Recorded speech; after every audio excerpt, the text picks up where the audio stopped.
Hi Earth Signs, Taurus, Virgo, and Capricorn. Welcome po sa ating channel. At ito ay yung Daily Gabay Tarot reading for May 25 to 26, 2024.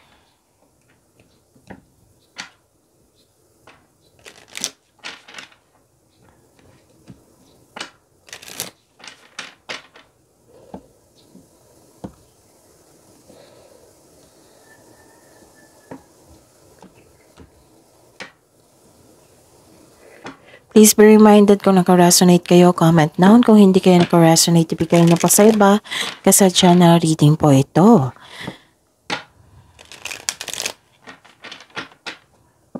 Gamitin niyo po ito bilang gabay. Please like, subscribe, and click bell button for notification para updated po kayo sa daily tarot reading natin. Maraming salamat po.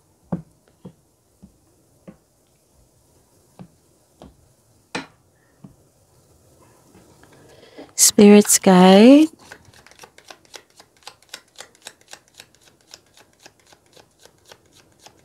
Mga ganap po ngayong May 25 to 26, 2024 para po kay Taurus, Virgo, and Capricorn. I need 3 cards po.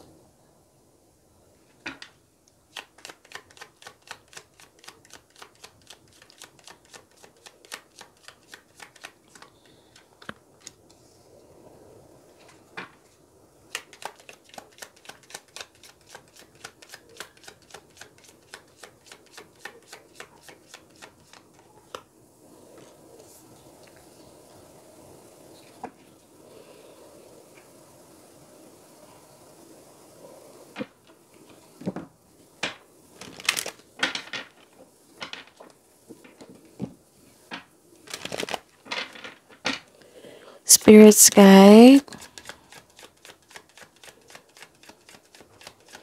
Mga mensahe po. Spirits Guys, mga mensahe po para kay Taurus, Virgo, and Capricorn ngayong May 25 to 26, 2024.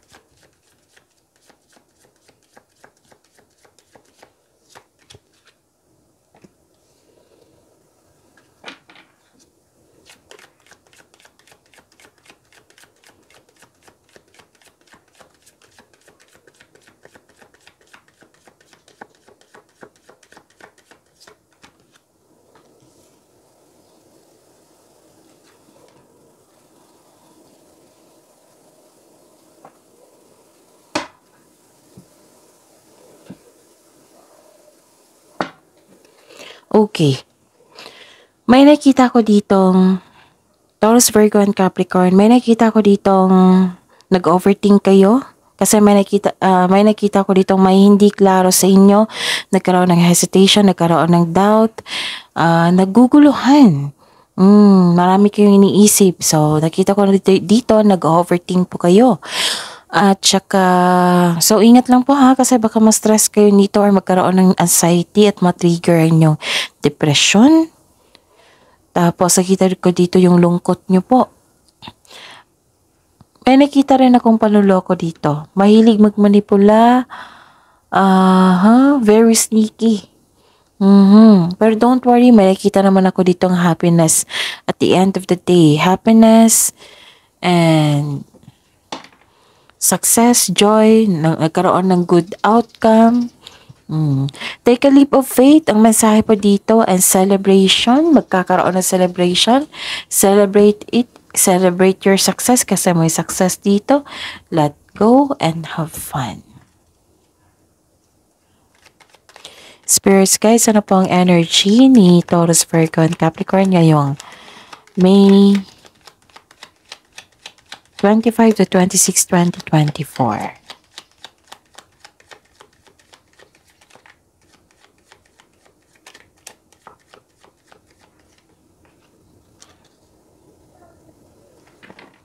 Some of you nag-iisip ng buwan, yung September. Bakit? Anong meron sa September po? Clarification po sa card na ito.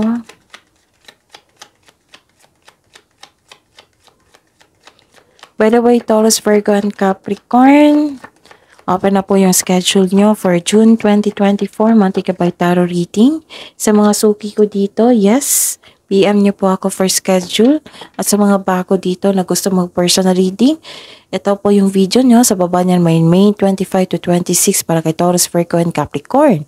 Sa baba pa niyan may nakapost ng link. I-click nyo po yung link na yan and message me for inquiry and for booking. Maraming salamat po. Okay, Taurus, Virgo, and Capricorn, busy kayo sa trabaho dito. Marami kayong iniisip, which is the clarification of your card here.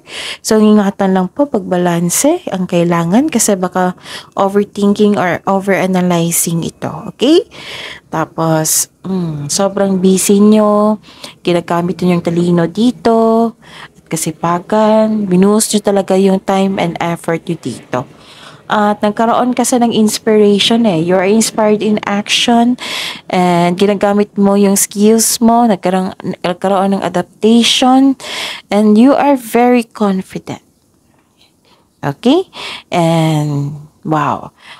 Nagkaroon ng your manifest is granted. So may parating na blessings. This is to remind you na this coming opportunity will be used for clear intention only. So nakita ko dito na you are very talented person. Lahat gagawin para makuhang gusto. You are divinely guided also. With the divine assistance, all things are possible.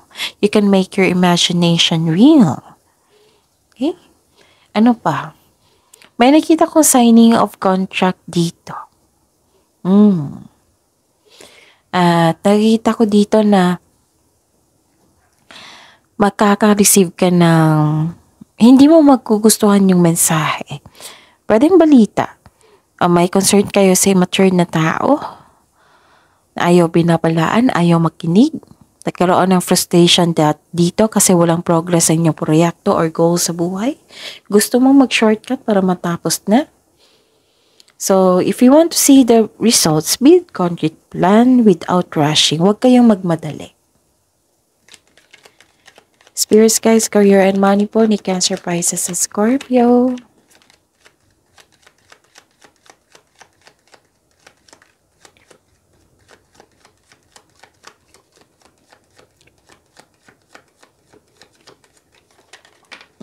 Kunin ko to.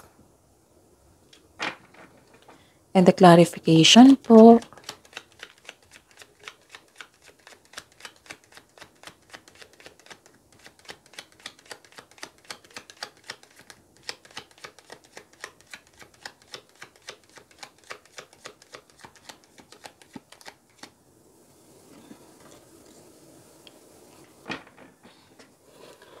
Bakit nagkaroon ng pag-aaway dito? Anong nangyari, Taurus, Virgo, and Capricorn?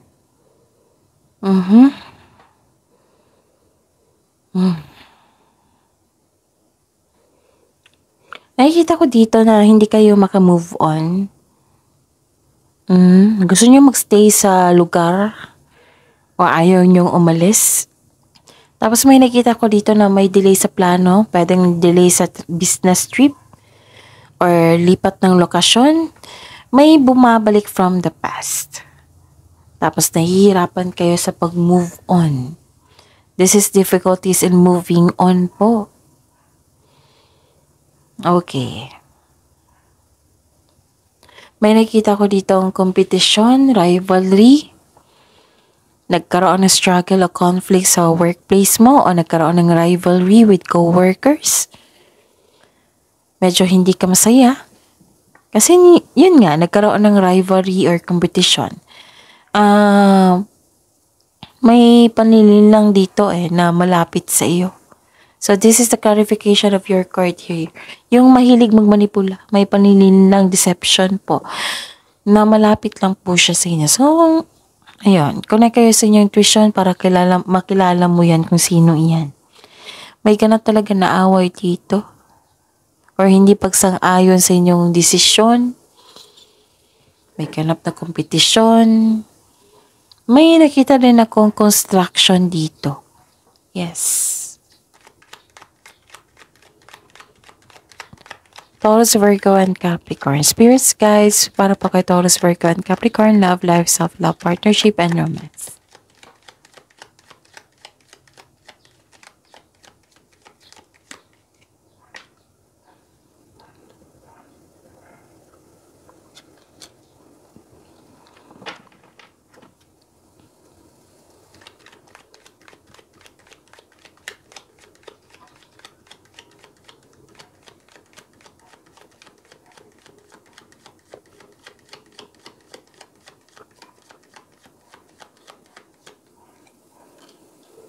Okay.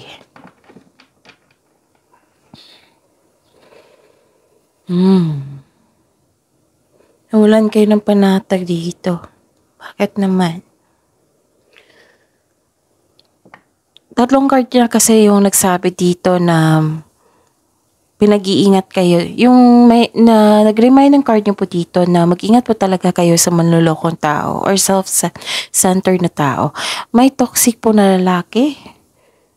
Oo, sa buhay niyo, matigas ang kanyang ulo. Tapos, mabilis siyang mag-react or very defensive po ito na tao. Ano pa?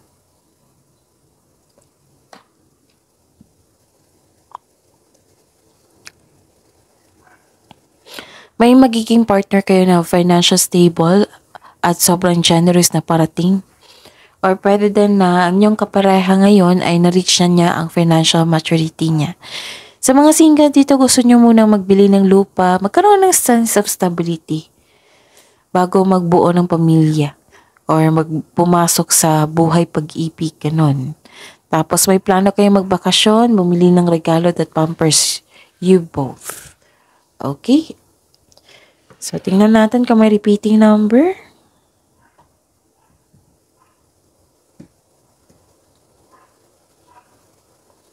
So, baka bukas, meron na po. That is your reading, Taurus, Virgo, and Capricorn. Please like, subscribe, and click bell button for notification para updated po kayo sa daily tarot reading natin. Maraming salamat po.